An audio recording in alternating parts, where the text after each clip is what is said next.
حضور کے اہل بیت سے محبت کرنا اور حضور علیہ السلام کے اصحاب سے محبت کرنا، ان دونوں کا سبق دیا گیا ہے، ان دونوں کا درس دیا گیا ہے،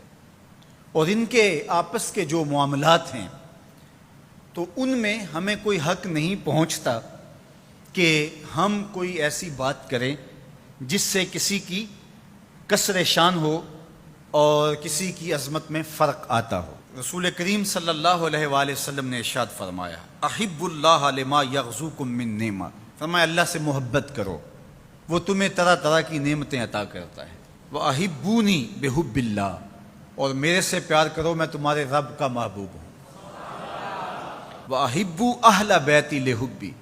اور میرے اہل بیت سے میری وجہ سے پیار کرو۔ سیدہ فاطمہ الزہرا سلام اللہ علیہا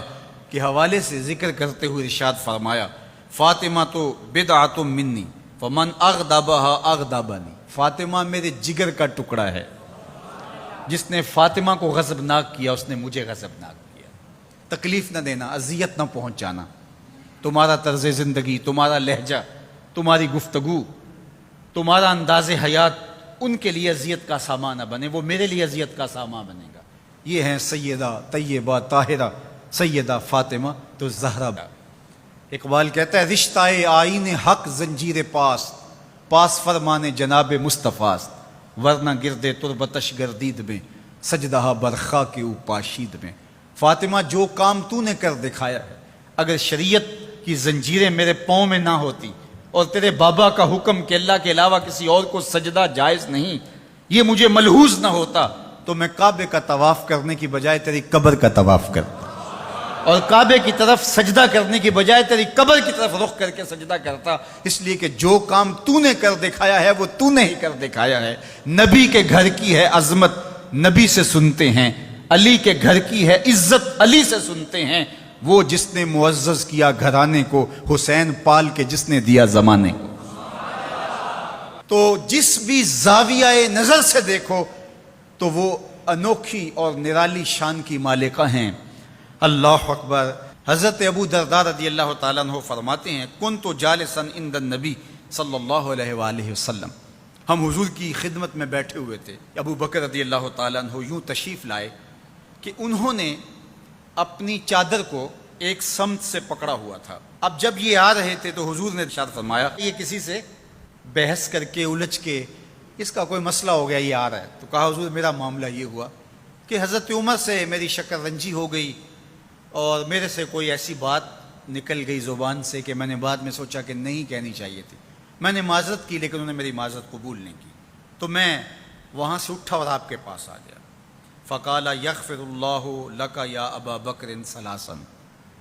حضور نے فرمایا ابو بکر اللہ تجھے معاف کرے۔ یہ بات حضور نے 3 مرتبہ کہی۔ ثم ان عمر ندم، اچھا یہ تو کہہ کے حضور کی خدمت میں آ گئے، پھر حضرت عمر نے سوچا کہ ابو بکر ہیں اور جلیل القدر صحابی ہیں،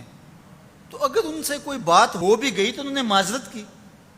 تو میں معذرت قبول نہیں کی، تو انہیں بھی احساس ہوا۔ اب حضرت عمر ان کے گھر گئے، حضرت ابو بکر رضی اللہ تعالیٰ عنہ کے پوچھا کہاں ہے، کہا وہ تو یہاں نہیں ہے، سمجھے کہ وہیں ہوں گے،